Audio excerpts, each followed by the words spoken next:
Yo! What's good, man? How y'all doing out there, man? Happy Monday. How's everybody doing out there, man? Let's go. Yes, sirski. We back, baby. Oh, man. We back. Playoff basketball is right around the corner. It's in the air, man. How y'all doing, man? Let's go. Let's get this shit, man. Yes, sir. Get settled in. Come on.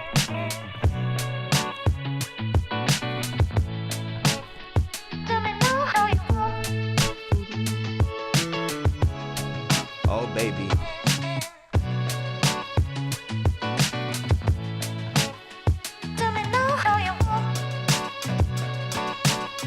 Oh, man. Let's go. Get settled in, baby. Get comfortable. Let's go, man.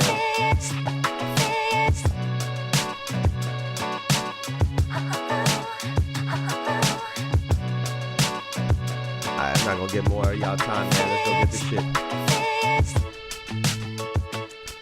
Welcome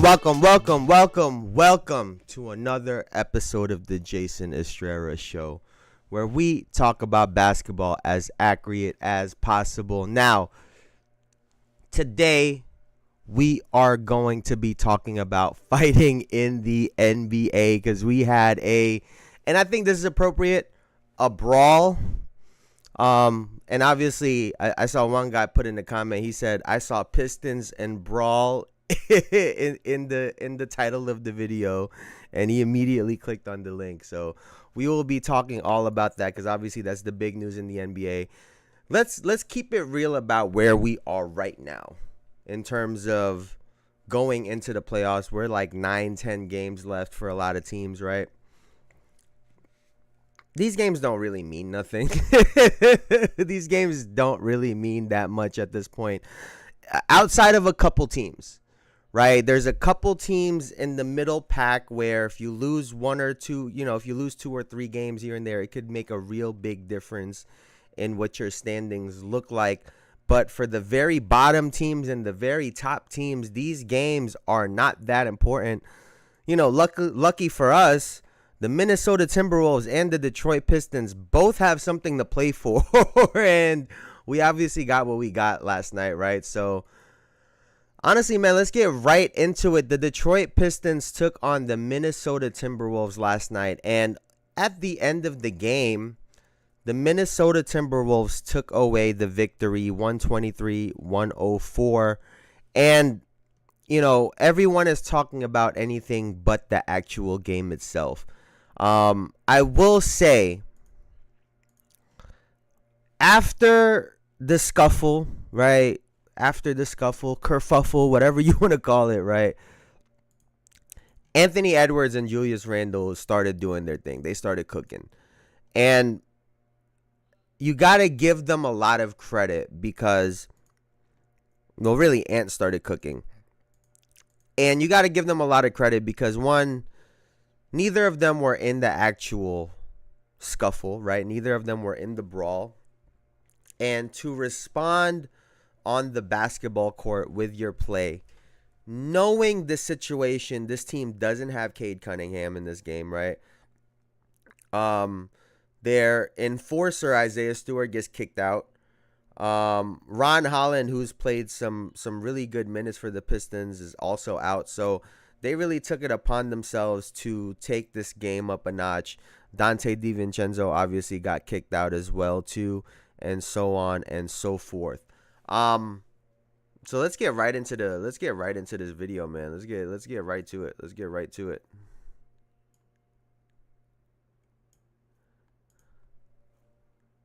see. Ron Holland was a really good high school player. Good fake. Reed turned the corner and is fouled by Holland. Man, oh, come on now. Stevens. Hey. Scuffle ensues. They are at it. By the way, too, when I see brawls, maybe this is just me, man. I love seeing everyone on the outside of it. Like, let me be on the outside of the little mosh pit, the group, so when the camera pans, you can see that I'm there trying to defend my teammate, but I'm not really trying to defend my teammate. Look, Malik Beasley not even leaned in. This is not good. Like, Dante over there, comfortable. This has been building on the last handful of possessions. Let's go, Dante. Man, I missed that dude, dog. Let's go, Dante. Yeah. This is my favorite part. He's looking for Nas. He's looking for Nas Reed. He's not worried about nobody else. He's looking for Nas Reed. He goes over. Yes, sir. That's my guy. Tap. Boom. So this was the 90s where, like, honestly, you know, it's funny you say that, Derpy Entertainment. You know, I was thinking that when I was watching this. Everyone we want a 90s type of vibe. We want 90s players. And I've been saying it all year. This year we've had a lot of physicality this year that they've let players get away with, right? I'll give the NBA and I'll give the players that credit. You know, there's this narrative that guys are soft and guys aren't getting after it, but I've seen a lot of physical games this year. Right, a lot of defensive games this year, probably more so than the years past. And Isaiah Stewart, right? Isaiah Stewart is a 90s player. I mean, what does he do on the basketball court for real? Like, no skill. He's just out there to be an enforcer. And granted, I think there's a place, there's a roster spot for players like him in the league. But the 90s, he's right there. So, fighting 101. I got to tell you guys this, man. I loved every bit of it. I loved every bit of this brawl, scuff, whatever you want to call it, right? Point number one. I don't even know why Nas Reed is really mad for real. I know that they've been a little bit physical back and forth. Y'all getting your ass beat by 10 right now if you're the Timberwolves. And Nas Reed took exception to that foul, started pointing the finger in his face. And just before this, right, Dante DiVincenzo had gotten pushed down on the floor by Isaiah Stewart. And honestly, let me go find that. I got to give Isaiah Stewart some credit. Hold on.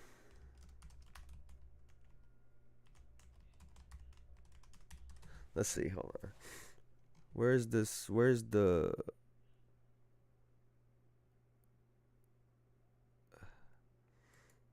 Let's see if this guy has it. But there was, before that actual scuffle had taken place, like a possession or two before that, Dante was on the ground. Oh, here, this guy got it. Bro, shout out to Chaz NBA, because no bullshit, this guy be having everything, bro. No bullshit, this guy be having everything. Let's take a look. Shinzo and Isaiah Stewart had a brief exchange after the throwdown from Rudy Gobert. Stewart walks right in DiVincenzo's direction, says something here, a little bump, Good point. a little playoff intensity early in this ball game. Little shove. Nice. Little shove, little shove. Disrespected. Look. I love this. Look. Isaiah Stewart, look. He tries to grab the ball like a crazy person, and then he waits. He waited for him to get up. I never thought I would say it. Props to Isaiah Stewart. He waited for Dante to get up. I'm going to start with the Detroit Pistons on this, right? Because anytime the Detroit Pistons get into a fight, obviously there was the Malice in the Palace back then, and then it all originated from the 1980s, the Bad Boys Pistons, right? And anytime there is a scuffle, anytime Detroit is physical or get into a fight, this is Detroit basketball. And I get that narrative comes and goes when they're relevant, right? But I think it's important to have that right now. Cade Cunningham is cunning. He is coming into his own in the NBA. He has the potential to be an all-star. He could maybe fuck around and become one of the superstars in the league. Having enforcers and people to protect you are a massive part of that, right? Because when you're a star player, a go-to offensive player in the league, right? Whether you are a good defender or not, the opposing team is going to target you. Whether it's throwing different defenders at you, putting you in a bunch of ball screens so that, their bigs and their players can go and put a body on you and be physical, try to knock you off of your game. So having an enforcer that could hit someone back, it almost resets games. And when you're a star player in the league, it allows you to play with a lot more freedom than you otherwise would, right? Because when you're the star, you can't be the one getting in fights. You can't be the one getting thrown out of games, getting too technicals. Like, that can't be your role, even if you are the toughest guy on your team. You need other guys that can do that and set the standard.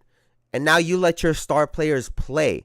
And now the physicality is where it's supposed to be, and they get to use their creativity and their skill and talent freely, right? So for a team that has a player like Cade Cunningham, and I love that they lean into this, right?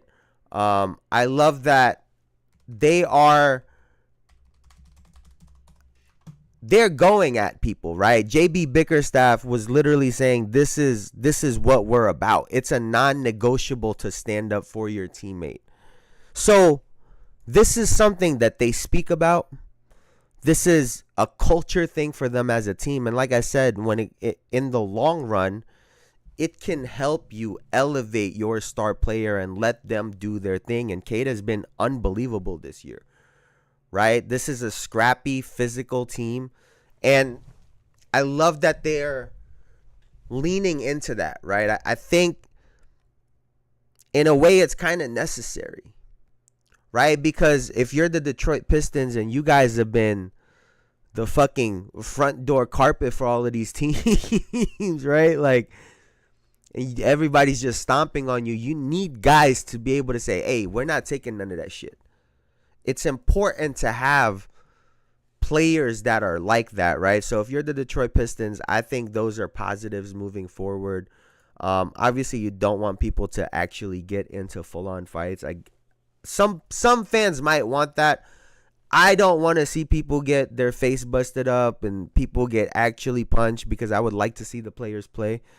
But in terms of defending and protecting your teammates, I think this goes a really long way, right? Now we turn our direction to the Minnesota Timberwolves. They have had a down year compared to their last year. I get that they had a big change in their team. They were talking a lot about not having an identity, not being tough, and last night to respond after that, I said, was a very big thing. Right, for Anthony Edwards and for Julius Randle to take control of that game after that, I thought was really important. But I really got to commend Dante DiVincenzo. He is exactly what the New York Knicks are missing. Right, and we had him. And we let him go. Dante don't take shit from nobody. He did the same thing for the New York Knicks. Again, we talk about being an enforcer. I get that he's the smallest motherfucker on the court half the time, but he don't take shit from nobody. And when you're trying to fight and scrap with these teams that are more popular than you, teams that get more views and looks than you, you need a player to be like, hey, man, we're not taking that shit. And I got to give Dante his credit. He is one player you will see when he's in these situations, one, he don't back up. He don't back up, one. Two, he not one of those, you know, when you see someone that's about to get into a fight and they keep pacing back and forth. You can tell they nervous. He's just standing there. He's just standing there not moving. It's kind of scary, low key. But we are missing that person for the New York Knicks. He's a thinker in every way on the court, right? I think he's a good decision maker. There's possessions where other guys would give the ball up a little bit early on fast breaks, and he's holding it, letting the play develop. Granted, some of the passes weren't amazing, but the idea was there. And even in this, right, thinking the game through in terms of, you guys not about to play with us on the court. Like, we're playing basketball, but you're not going to try to disrespect us, right? And I think that goes a really long way. Again, right after the scuffle, what does he do? Beelines it to Naz Reid. Understanding that Naz Reid is one of their star players. He is one of their key important pieces. And he was trying to protect, one, his teammates, but two, one of their star players. And again, it just shows a level of understanding that I think a lot of players don't display. And, you know, beyond being tough, beyond all of that stuff, he's got his teammates' backs, and he clearly thinks the game through. That's why we really miss that. We really miss that dude on New York, man. We really, really miss that dude on New York. Let's see.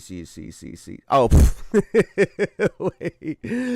The other thing in this is seeing Detroit, man, and it's unfortunate because they had just gotten a massive win the other night without Kay Cunningham against the Cleveland Cavaliers. But I feel like the last month or so, Malik Beasley can't catch a break. He had well, he got to stop hanging out with Neon. I don't know if y'all saw that little clip, but they cut the stream off, and this dumbass is like, oh, spark that up. I'm trying to get high. First of all, who says that? He could have just said spark it up and just cut off. He had to add the other part. You fucking noob. What are you doing? Did that. So one, he got to stop hanging out with Neon. But two, he got to shut the fuck up because the James Harden thing, James Harden came and dropped 50 on them. He keep doing his dance. Now Anthony Edwards is dancing on him at the end of the game. It's just, this guy can't catch a break. And he had a really good game for Detroit, right? He had a really good game for Detroit. But he's just getting cooked right now. So shout out Malik Beasley, I guess. Shout out to Malik Beasley. The other part in this that I wanted to bring up was everything's been really quiet about when it comes to Anthony Edwards as of late. You know, momentum is really hard to stop. And it's hard to start it back up again when it does stop, right? And for Anthony Edwards, I feel like that train that he was on has lost a lot of its steam. He was on this trajectory, right? He was on this trajectory to potentially being the superstar, potentially being the face of the league, just skyrocketing, right? In terms of his game last year and also his popularity. And like I said coming into this season would be one of his toughest seasons, and it'll determine a lot about his career and what direction it's going to go. That was not like the 90s, more like kindergarten kids. What's good, Bruce? That's what I said. It was a kerfuffle. That wasn't a real... I said it was a brawl with a quotation mark. But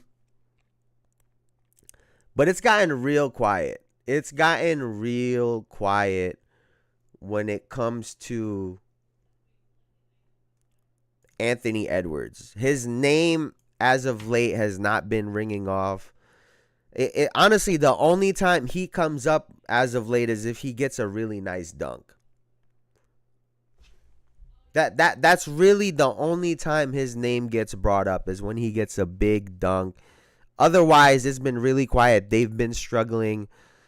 Honestly, a lot of the news on Anthony Edwards this year has been negative if we were to tally them all up, right? Anytime he's made headlines, it's been something negative. And so I'm curious as to what changes he's going to make in the summer going into next season, if there are any.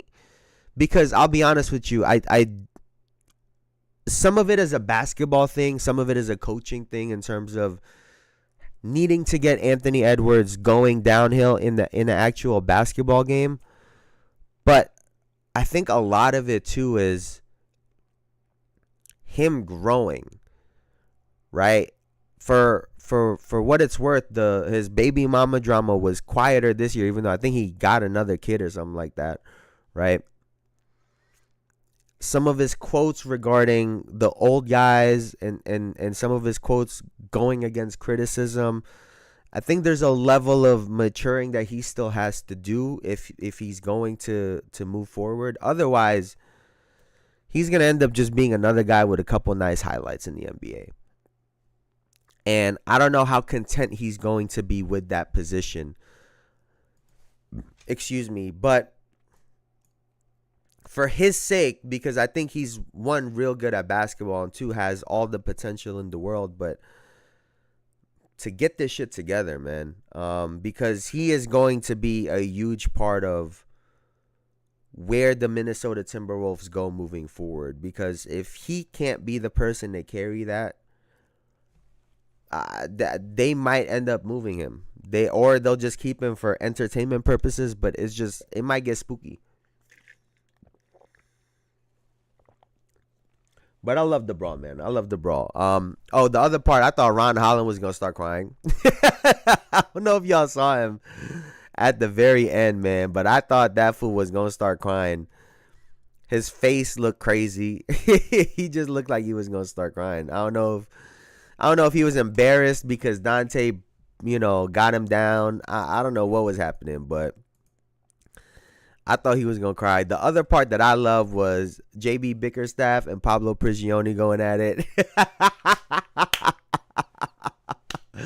That was awesome. That was awesome. We got like a 33-year-old Pablo Prigioni. I wish we would have gotten him younger. That would have been real interesting to see in the NBA. But hey, man, it's about to be the playoffs. Guys are antsy. You're talking about two teams. The Detroit Pistons are in the middle of the playoffs right now, in the Eastern Conference. And the Minnesota Timberwolves currently are 7th, so they are in the play-in right now. It's just they are both in scenarios where they need to keep winning, right? If you are the Detroit Pistons, if you lose a game or two and the Bucks win a game or two, you guys could all of a sudden switch spots. Lose any more than that, you don't know what could happen if the Hawks win a couple games. I mean, anything is really possible at this point. Granted, I think for the most part, the standings will be what they are right now. If I had to bet on it at the moment, I think this is pretty much what it's going to shake down to. So you got two teams in the playoff hunt, two teams that are young, just getting after it. So, hey, man, any type of scuffle, I think, is better than nothing. I loved it. Something to get the blood flowing, man. But moving right along from one playoff team to another, right? Excuse me. I think you were the one that brought this up during the show on Friday, Bruce, but we'll talk a little bit more about this Taylor Jenkins firing, right?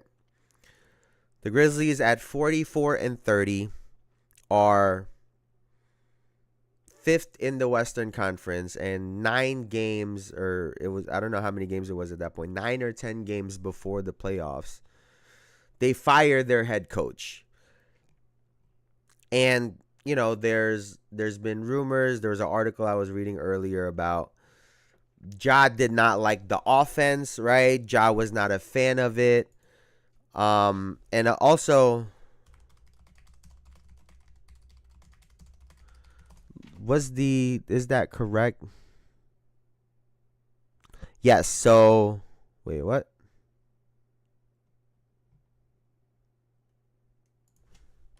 Let me see. I thought they were saying that like their offensive coach was also fired. I heard something about an offensive specialist getting fired also, along with Taylor Jenkins. So Ja just apparently was not happy with the offense, right? And you got to feel for Taylor Jenkins, because I guess there's a new trend in the NBA where winning gets you fired, right? Having success in the league gets you fired or traded, right? You know, you see the Warriors, right, with the Klay Thompson and the Jordan Poole situation. Granted, those were not just based off of success or not, right? But you know, they won with those guys, and instead of figuring it out, traded them. We have the Dallas Mavericks, right? Luka Doncic, NBA Finals, traded. Now you have Taylor Jenkins, who's honestly done a great job with the Memphis Grizzlies the last 2 years, has now been traded, has now been fired. And in watching their games, right, I will say I agree with Ja that he does need the basketball more. He makes, in my opinion, very good decisions on the basketball court and is a dynamic scorer, but like I just said, also I think a very good decision maker. And so I agree with that, right? I agree that he needs to have the basketball in his hands more. He's also only played 44 games this season. 44 games out of their 74 games is how many games he's played this season. And so, with that in mind, as the head coach of a team, it's hard to have a Ja Morant offense if Ja Morant is in and out of the games. I think Taylor Jenkins is going to get a lot of phone calls because he's managed to get a lot out of very little. Right? He is getting a lot of all of these others, as they would say on the basketball court, that aren't the superstar of the team, the stars of the team. And I think that goes a really long way. Now,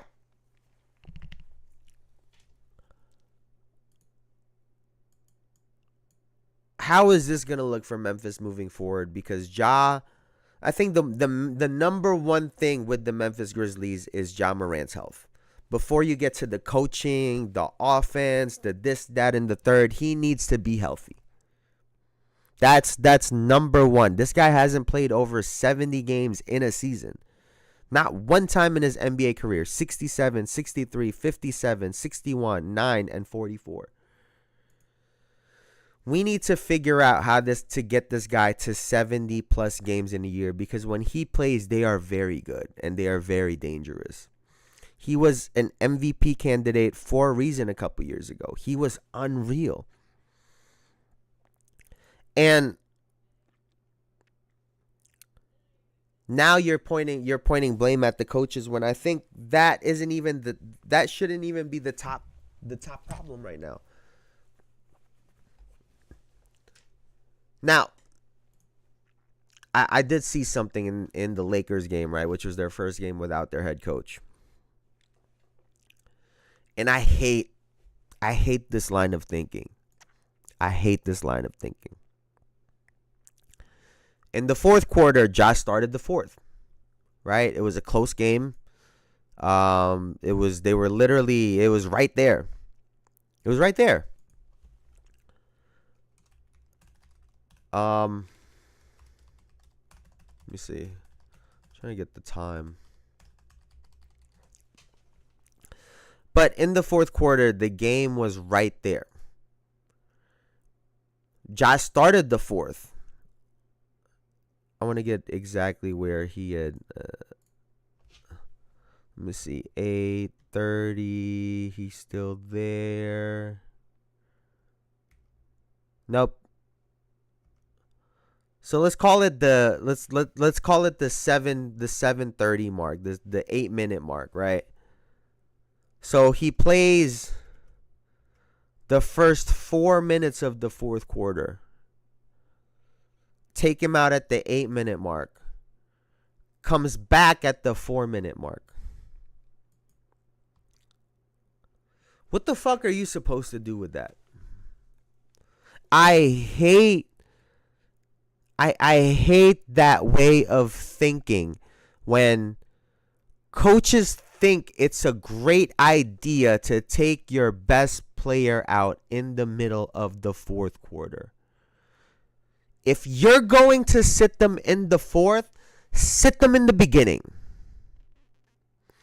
I will never for the life of me understand why coaches think it's a great idea to sit your star player down in the middle of a fourth quarter and then expect them to come up with something in the last 4 minutes of the game. When he came in, let's see. He's coming in the game, right? 4-0. He's about to come in the game. He's walking out to the side, 4:08. It's a 5-point game already. With not only is it a 5-point game, but LeBron, Luka, and Austin Reeves have been on the floor trying to catch rhythm and find their timings and all that good stuff. While you have to rev it up from zero against the best players in the world, the other stars on the team. That's just dumb. If you're going to sit your stars, sit them at the beginning. If you're gonna play them from the start of the fourth, you might as well play them the whole fourth quarter. They can figure out how to find rest during that quarter. You can use a timeout. You can put them on the weakest offensive player. There are so many things that you could do if you want to play it that way. But to take them out of important minutes, mind you, Josh started the fourth quarter really nice. He was making a couple buckets. I thought he also made some mistakes here and there, but the fact that Ja was 2 of 5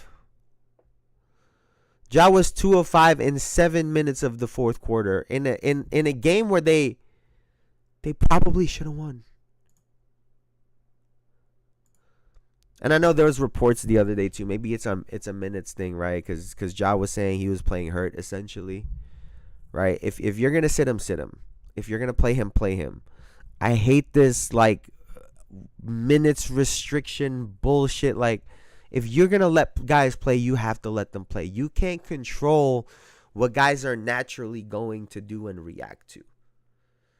That's why don't put them out there at 80%. But I hate that. I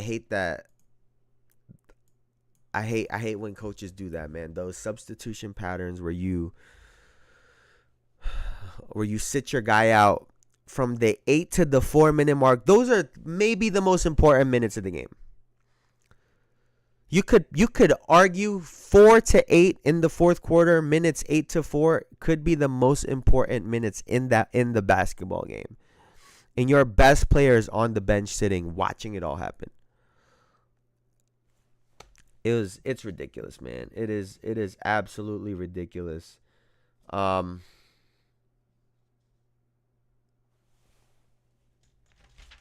We spoke about that already. Oh. I was just scrolling through some of these podcasts the other day, right? I was watching the Mello one. I was watching Gills, Jeff Teague. I was watching all these players, right? Tell me how I'm listening to Carmelo Anthony say the same exact thing that I was saying about Devin Booker just a couple weeks ago. Not just Melo, actually. Carmelo Anthony and Rudy Gay. Talking about how that Olympics experience, I'm pushing it even back further than that. That, this narrative that he needs to be more of a playmaker, more of a point guard, essentially, is just bullshit. There's been this thing over the last 10 to 15 years, right, where there's this narrative that when you are the guy, when you are the offensive player of a team, that you also need to all of a sudden become the best passer, playmaker on the team. And I always argue and said, well, if you are a bona fide scorer, yeah, you could maybe get a couple more assists here and there, but that's what the fuck everybody else is here for. If that's not my style of play, if that's not what I do extremely well, why are you telling me to do it? And then there's another clip of, when, Melo talking about his Houston Rockets days, and people always cook him for that when the management and the coaching staff just were not with him from the beginning. They wanted him to play a style of game that he'd never played. Just shoot a bunch of threes on the outside and just, no, he was a mid-range assassin. Post up, get to the rim, fouls. Like, that was his game, and they didn't want him to play like that. And so, a lot of these coaches can dictate what happens to some of these players, and we're just watching like, yeah, this guy fucking sucks. When it's like, if that's what you're getting told to do and that's what you're getting paid to do as a player, I mean, what choice do you really have? So, oh shit, what the fuck just happened?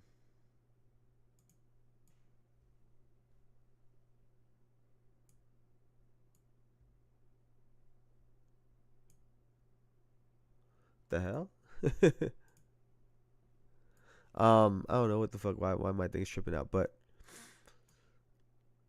I think these coaches, like I said, have a lot to do with what could be going on with these teams and these players, right? I also saw, Gilbert Arenas and those guys say the same thing I was talking about Jimmy Butler, right? This is not the type of Jimmy Butler that the Golden State Warriors need. Yes, he could facilitate and do some of those things to help those other guys out, but no one is Jimmy Butler. They got Jimmy Butler, and against the Miami Heat, it's as if he was trying to show the Heat, hey, this is why you guys traded me. Let me show you guys exactly why you guys traded me. So I don't know, man. I just been not about being right, but holy shit. Going back to the coaching, because I did see someone say,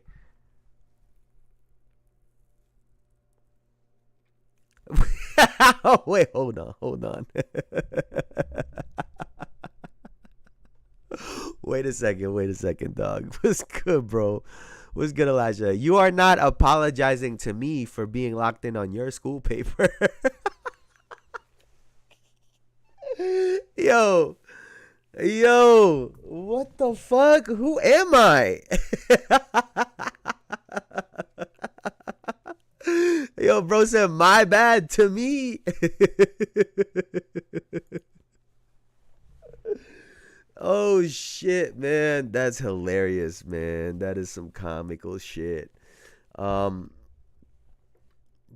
think we need to start studying these coaches and general managers, man. These are the people we need to start really interviewing before the season starts, after the seasons, in the We need to start getting a hold of these people.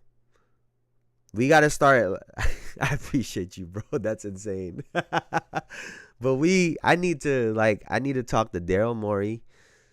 They're probably gonna have to put me in a straitjacket because I'd probably want to strangle homeboy. But we need to start talking to these general managers, man, because some of these guys I think are genuinely ruining the game that we love. I saw another clip the other day of the Celtics were on a 3-on-1 and turned the ball over, and people want to blame one of the players whose fault it was. It was literally because they were trying to get a 3-point trash. It was literally because they were trying to get a 3-point shot, and instead of doing the right basketball play, the natural basketball play, they're just listening to their coaches and their general managers and just chucking up these threes, man. Unbelievable. Morey is trash. He said Harden was better than Curry. Harden made him. No, facts. I think James Harden needs credit because some people want to say that offense made James Harden. He made that offense look good because everybody's been chucking a whole bunch of threes and shit, but nobody's averaged 37 and 9 like he was. Like, I get that how he plays could be fucking annoying, but like nobody was able to get to that rate. I thought he was doing that in spite of Daryl Morey, and he was gassed by the time the playoffs came around. Like, bro, Daryl Morey is hot ass. But all right. We've seen, we have heard, and you got to watch all of these podcasts of all of these players. Jeff Teague, Carmelo Anthony. You got to talk. Kevin Durant was on a podcast recently. Everyone is talking about how much their coaches encourage them to shoot 3-point shots. Everyone. Every single player talks about it. It's not an accident. It's not an accident because what ends up happening is they've seen what happened to Carmelo Anthony. They saw exactly why he got blackballed. They've seen what happened to some of these players that don't fall in line because at the end of the day, they are cutting your checks. They are your referrals to get to other teams. And if you are sitting there not listening to their game plans, what are they going to label you as? A bad teammate. You're uncoachable. You get to the next team and you already have problems before you even dribble a ball. Is I think what's happening around the league. And it's because they're listening to these statistics, analytical departments, and their general managers, and it trickles down to the coaches, and that's how they're coaching these players. I think that's what's happening. A 3 is easier than going and finishing tough. Not a lot. Lakers in 5 here anymore. I wonder why. Kids be scared to mess up. We having 3 different conversations.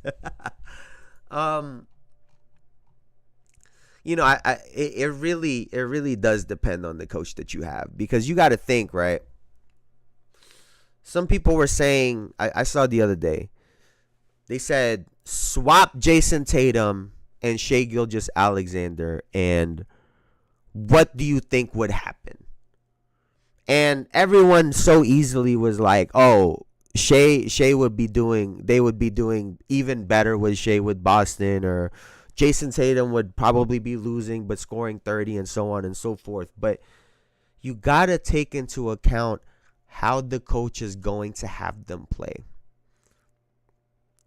If Shai Gilgeous-Alexander is on the Boston Celtics and they want him to shoot 10 to 12 3-point shots a game, how different do you think his numbers would look?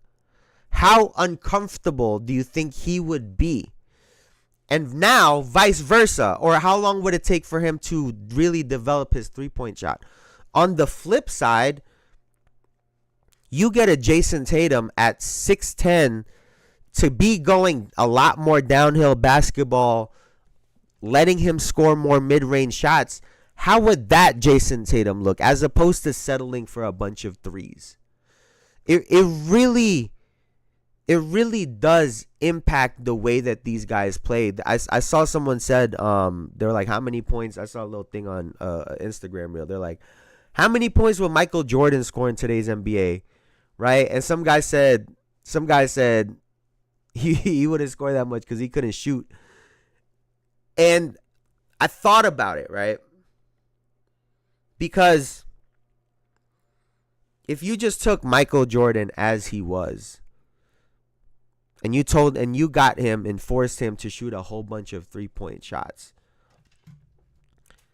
he would be less effective, right? It wouldn't be the same Michael Jordan that we know. And so it really depends on that coach. If a coach believes in him and lets him play his game downhill, dunk on everybody, well then, yeah, maybe he would score 35, 40 a game. But it depends. Do I also think that if Michael Jordan were born in this time, that he could develop a 3-point shot? I mean, the guy used to shoot 13% from the three, and eventually in his career was 32.7, which isn't high, but that was a big jump. There was one year he shot like 42, and another year he shot 500, 50%. So, amen. But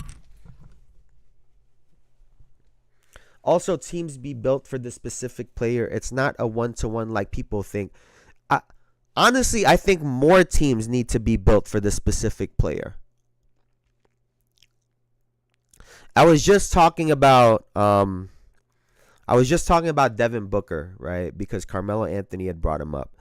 And they were talking about how maybe the Olympic experience has kind of gotten him to play more like a role guy.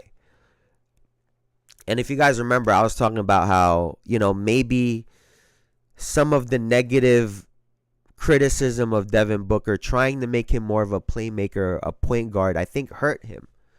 Because everyone can't be LeBron and Luka and Jokic. Everyone's style of play isn't to go and get 28 and 10 assists. But why can't Devin Booker be 33 and 5? And you get other players around him to support that. You get a more pass-first, 3-point shooting point guard that can facilitate. So it's not all on him to do the passing. He can just sit there and be the ultimate scorer. I think too many times in the NBA, people are trying to fit stars into molds instead of fitting the team around the star. Now, there are some players, like, give Jayson Tatum credit. Jayson Tatum has really transformed his game from a one-on-one isolation scorer to one of the most complete basketball players in the world. He can pass the ball. He can rebound the ball. His isolation is still really good and getting better. 3-point shoot. He has everything now. But not everyone can make that transition, right? And I think some players get in this spot and now they end up being uncomfortable trying to become a player that they're just not. And they end up looking bad because the skill that they're good at isn't getting maximized. Right? Now imagine like a Ja Morant is put in a situation where you want him to go shoot a bunch of 3-point shots now, instead of getting him downhill to the rim. His game would look bad. He's not a very good jump shooter today. And so I think all of that stuff goes a long way. I've spoken about it before. You could really be a prisoner of where you get drafted to. Right? Like, I've said this about Steph Curry before, right? Imagine, I would have loved to see him on the New York Knicks. I would have loved for him to be a New York Knick. I doubt his game would have looked the same. He could have gotten just as great, but his game, I think, would look totally different. Because we probably would have required him to score a lot more in isolation situations, right? Less ball movement. But instead, where did he end up? He ended up on the Golden State Warriors with who? Mark Jackson, who played with Reggie Miller. And because Mark Jackson was the point guard of that team, and now he has 2 Reggie Millers on steroids, and one of them can dribble like fucking Allen Iverson, he was able to mold the offense for these guys to fit their style of play instead of forcing them to play a different style, because that's hit or miss, right? Not everyone is able to, like I said, translate that so easily. But I think that also goes to say that's why we have good teams and bad teams. That's why we have good coaches and bad coaches, bad management and good management, right? It really varies from team to team. And it really, like I said, it really depends on how much people depend on you, how much people believe in you, and if they really got your back or not. Because we've heard of situations where maybe somebody will, you'll get a new general manager in a position and they didn't draft this particular player, and that's not their guy. All of a sudden, instead of all of my decisions trying to help you become the best player, I'm trying to kind of get you out of here. So I think it's one of the things that doesn't get spoken about enough in the league. The business of basketball, like they would say, right? Sometimes we just think about the small markets versus the big markets, but all of these other things factor in, right? Some players do well despite the poor choices that their organizations make. So that's something to always keep in mind. What else we got right here? Man, there really wasn't much going on in the NBA around the league over the weekend. Like I said, I think everyone's just waiting for the playoffs, right? It's just right around the corner. So that's all we got. That's all we're really waiting for. I really want to see what matchups we got going in. I will say this play-in shit is so ass. Like, the fact that you could be the 7th seed and potentially not make the playoffs, and a team like the Dallas Mavericks, who's under 500 right now, could potentially make the playoffs is horrible. It's horrible.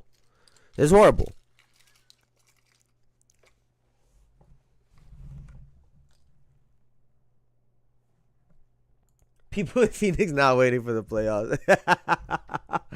Hey man. People were talking about Kevin Durant rolling his ankle is finally ended their playoff run. Well, it ended way before that. The company is seeing strong market expansion. My ROI is crazy, 200%. What? Oh, I see why people gamble. I just cashed in a $5 lotto ticket for $10. I might go crazy. Stupid. I thought that was 2 different comments, dog. I thought somebody was spamming my shit. Yo, that's insane. That's insane, bro. That's insane. I was trying to read up on the stock market the other day, bro. I thought I was gonna get I started getting a headache. That shit is in a whole different language, bro. That shit is not in English. I promise you. That shit is impossible to read, but hey, we try. But yeah, this play-in shit's gotta go, man. Like, I just hate the fact that you could do all that work in the regular season and have it get taken away from you just because of a stupid little tournament. Just because of a dumb little tournament. But, I mean, I'm looking forward to this. You guys think either of the first seed make it to the conference finals? Serious question. A headache is real. No, real shit, bro. Like, my head was spinning trying to read on it.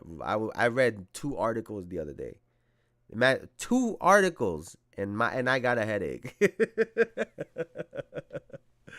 We trying though. We trying to learn out here, bro. We trying.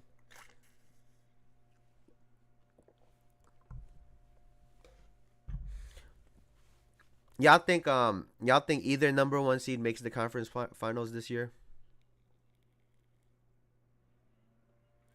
Neither did the Raptors this year. I mean, you're not wrong, bro. I don't like playing at reward teams for being made. Miami had no business. Facts. I mean, I mean, they made the run, but like shit, like it's I think it sends the wrong message. Right? Like Jimmy Butler, Jimmy Butler talking about I only play after the All-Star game going into the playoffs. But like I think that sends the wrong message when you had Kobe Bryant talking about, I show up every night for the kid that don't get to see me all the time, right? I think it sends the wrong message. That's how the seeding is looking right now. Do you guys think either of these number 1 seeds make the conference finals?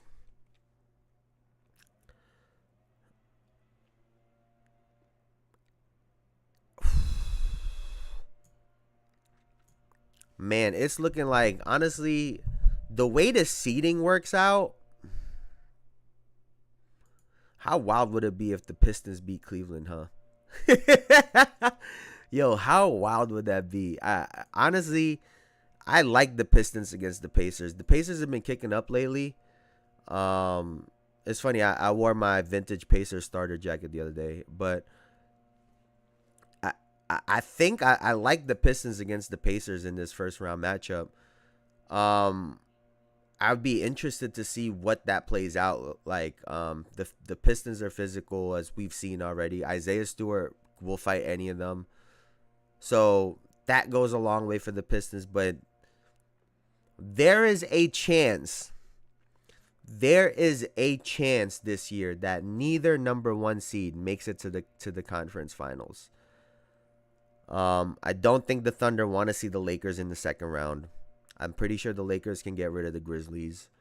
I mean, I still like Cleveland against the Pistons or the Pacers, but whoo! I got a homeboy from Cleveland. I will not let him hear the end of that. Oh, buddy. Oh, buddy. If they got to get... I mean, is he? Is he? I put Isaiah Stewart on his ass the whole game. Let's see what happens. I dare you to shoot more than 10 times. I dare you. That'd be my strategy. Like what they used to do with when Kobe was out, right? Shane Battier, all of his minutes was when Kobe was on the floor. It was one of those, Kobe come out, he come out. He come in, Shane Battier start running to the side. That's what I would do with Pascal Siakam if I'm the Pistons. Isaiah Stewart coming in every single time, bro. Yeah, let Cade Cunningham fry Tyrese Halliburton. But I like that matchup. I think this will actually be a fun series to watch.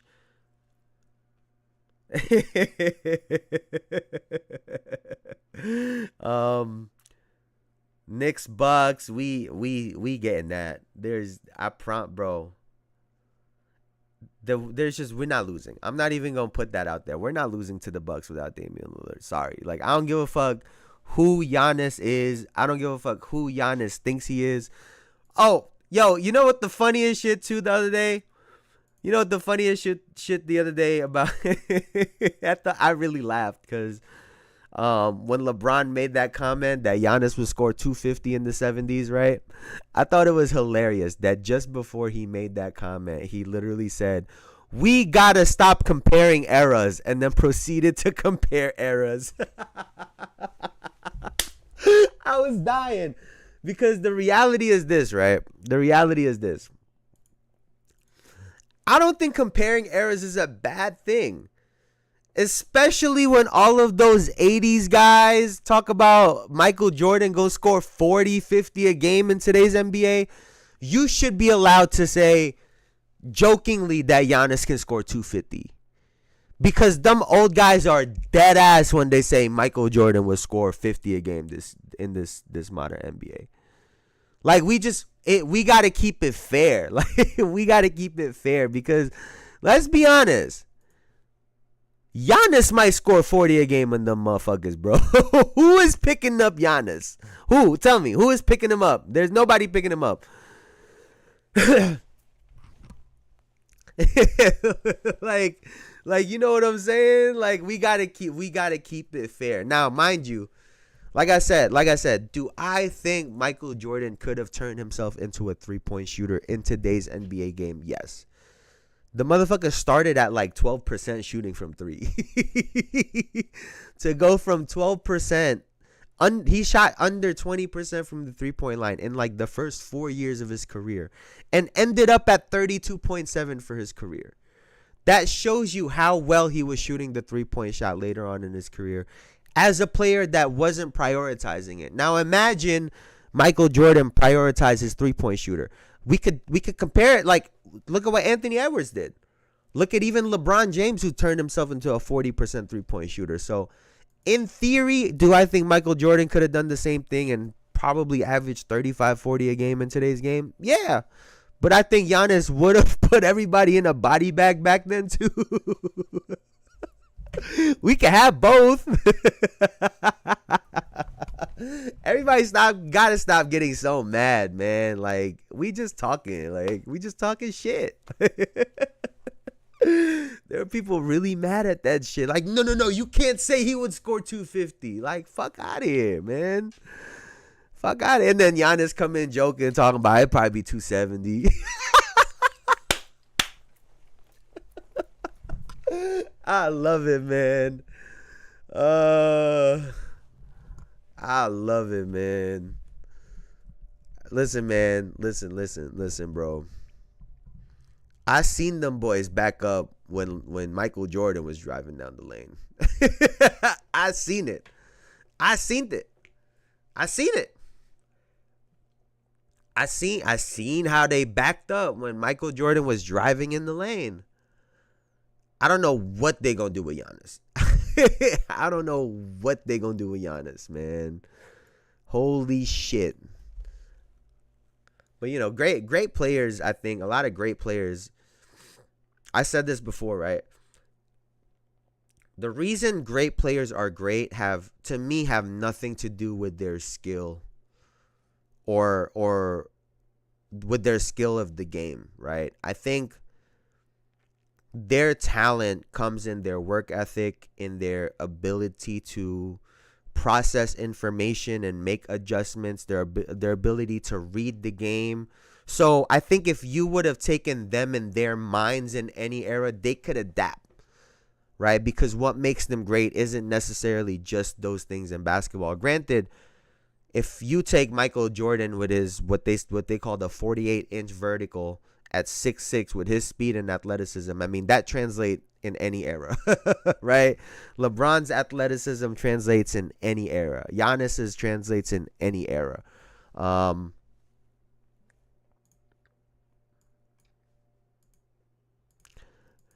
But like I said, but that's what I'm saying. I think the players would adjust, right? It's very easy to say this person as they are. Obviously, I mean, if that were the case, no player nowadays would translate. But I think their greatness comes from more than just the game, you know, the specific skills in the game of basketball. I think it comes from up here, right? That's what makes them great. And I think, you know, a lot of these guys would just figure it out regardless of their era, right? That's what makes them so good. But yeah, man, shit. Honestly, I thought I wasn't going to have an hour of shit to talk about today, but I somehow managed. Giannis would not be a starter on the Knicks in the 90s. LOL. Like, bro, that is faded. Like, that is faded, bro. Giannis could play in any era. Stop it. Them power forwards were 6'7" back in the day. Granted, the power forwards now are also 6'7", so I don't know if that helps my case or not, but he would have, I think he would have been just fine. He would have been just fine. Personally.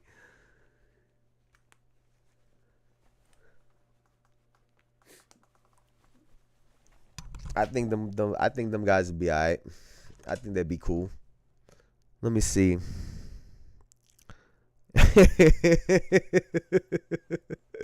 Like, bro, holy shit. I mean, Yeah, let me go call all the players that I know. Wait, actually, I gotta ask y'all this, man. I gotta ask y'all this, man. Just real quick. What made y'all click on this show to begin with the first time, and what got y'all to come back the second and third time? Real question. Real question.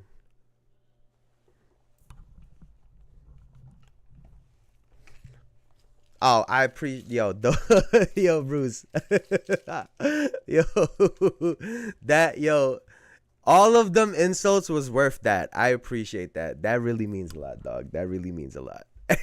All of them insults is it was worth it. It was worth it.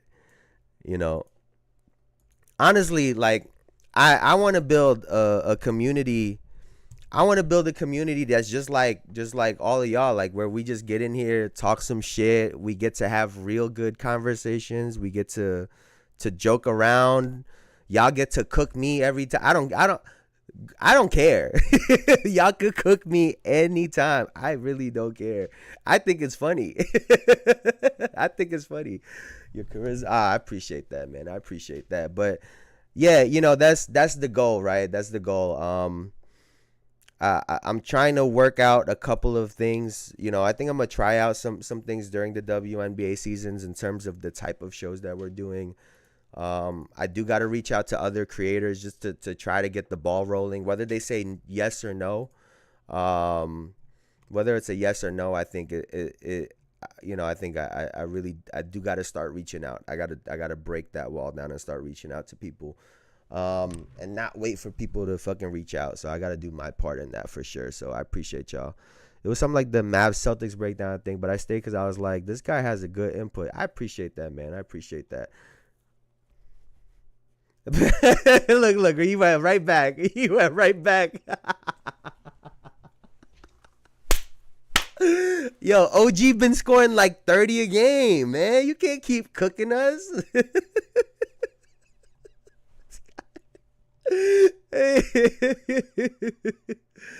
Oh shit, that's funny, man. That's funny. You know what I think? We gotta keep a tally of the shit that we predict on this show over the years, so we can look back on it. Man. Cause it's starting to stack up, y'all. It's starting to stack up. Maybe that'll validate me to these other people, right? But yeah, yeah, we gotta tap in. I'm trying to see. Maybe I'll try to call on some like. Maybe I'll try to get in contact with like some coaches, like college, high school, break down some stuff, just have good conversations. We got some work to do to grow the channel for sure though, because like you said, man, I do think we talk about really important stuff that a lot of people need to watch. Whether right or wrong, I think we start a lot of really good conversations about the game that not enough people think about or talk about. So I do think that's important. And, you know, with a lot of the bullshit that we watch in sports nowadays where they're talking about fucking nothing, I'd like to get in the middle of that shit, man. I'd like to get in the middle of that shit. But in time. OG is a diet superstar. And, bro, you were gassing him up too, bro. You were gassing him up too on the Knicks, and I'm like, oh my God, not OG.